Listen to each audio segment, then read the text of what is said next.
Hey, salut à tous et bienvenue dans ce tout nouveau Pop Culture Time. Aujourd'hui, on va parler rap, feu et disparition. On va parler de Nekfeu.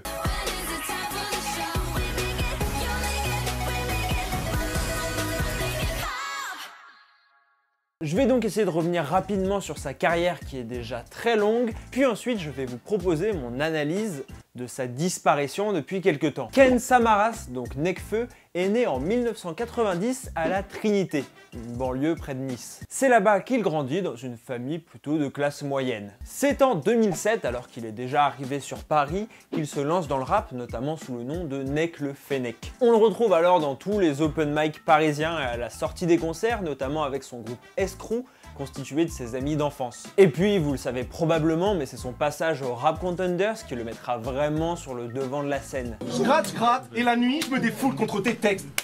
C'est le bruit de mes boules contre tes fesses.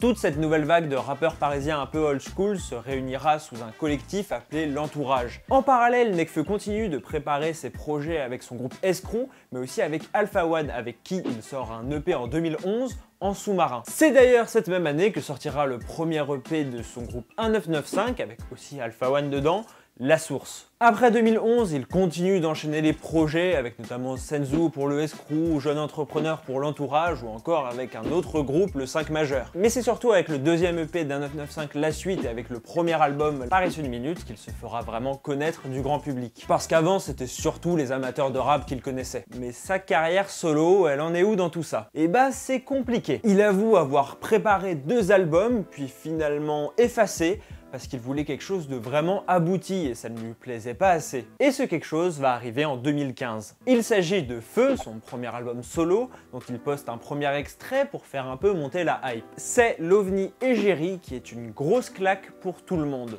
J'ai dit tant pis, tranquille, moi je parle app. Le lendemain je me suis tapé leur égérie. Elle avait le visage de Nathalie Portman. Elle m'a dit moi non plus je ne veux pas de vie de couple. Cette nuit je veux me couper de ce monde qui dégoûte. Bébé viens dans mon hôtel et on éteint les portables. Puis il enchaîne avec On verra, qui ne fera pas totalement l'unanimité, mais qui lui permettra au moins d'exploser aux yeux du grand public cette fois. Enfin, il enchaînera avec Nick les Clones comme pour rassurer son public de la première heure. Et si je m'attarde sur ces 3 extraits publiés avant l'album, c'est parce qu'ils représentent très bien Nekfeu selon moi. On le voit tenter de mélanger le commercial et le old school pour arriver à un nouveau type de rap. Bref, l'album sort le 7 juin et fait un carton. Derrière, il enchaîne les tournées, une réédition et même un nouvel album avec le Escrew. Les choses se calment un peu lorsqu'en plein Bercy, le 1er décembre 2016, il annonce un nouvel album surprise qui sortira le lendemain. Vous savez ce qu'il y a derrière moi là? C'est la pochette de mon nouvel album Cyborg. Un album surprise juste pour vous à Bercy, est-ce que vous êtes chaud?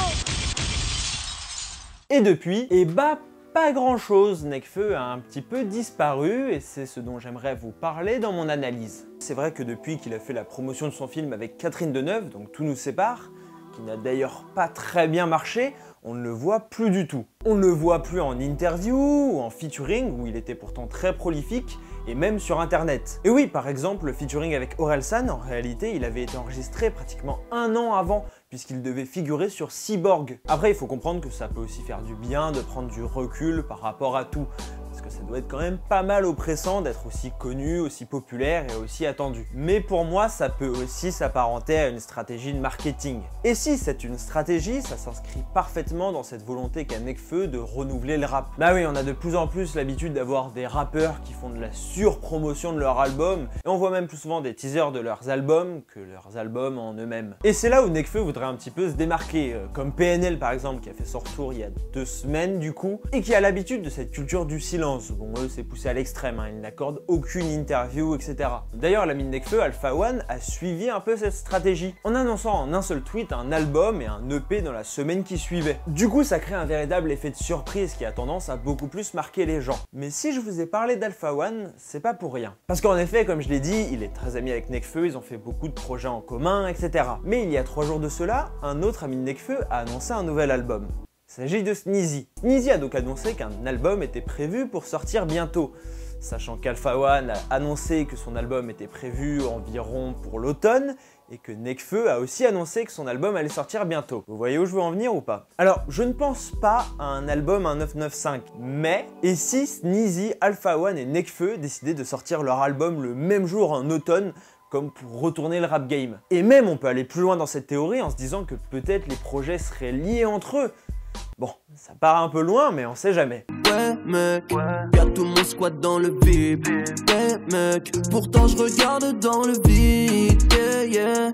Dieu a béni mon équipe, je dis amen. En plus, cette théorie colle parfaitement avec cette notion de famille qu'a Nekfeu pour le rap, avec notamment Alpha One et Sneezy qu'il considère comme ses frères. Comme si, après s'être séparés, parce qu'ils continuent à faire des sons ensemble, la famille se réunissait autour d'une même date pour sortir ses projets. Alors, encore une fois, c'est une théorie qui est basée sur pas grand chose, hein, c'est seulement des annonces d'albums. En tout cas, j'attends vraiment votre avis sur la question pour savoir qu'est-ce que vous pensez de cette théorie. Est-ce que c'est possible ou est-ce qu'on va trop loin? Et aussi, je vous mets un petit sondage pour que vous choisissiez la dernière vidéo de l'année, puisque je vais faire une pause du 15 juillet au 15 août dans les vidéos pour prendre un mois pour moi. Celui qui aura le plus de votes sera traité en vidéo. Et n'hésitez pas à lâcher un énorme pouce bleu si cette vidéo vous a plu, à vous abonner à la chaîne YouTube et à partager avec vos potes. Pour être resté jusqu'à la fin, je vous offre l'anecdote bonus. Saviez-vous que Bertrand Chameroy, qui est donc présentateur télé et radio, a grandi avec Nekfeu à la Trinité? À dimanche prochain, 17 h. Ciao! Divine est l'aventure, on n'a pas devinant. Qui peut deviner si tu vas devenir un vendu? Moi, un mal dominant. Devant des vilains d'avant, jamais ne me suis rendu. Jolie fille dans l'auto, enlève tes sapés, sus méro. La vie un loto, on est des sacrés numéros.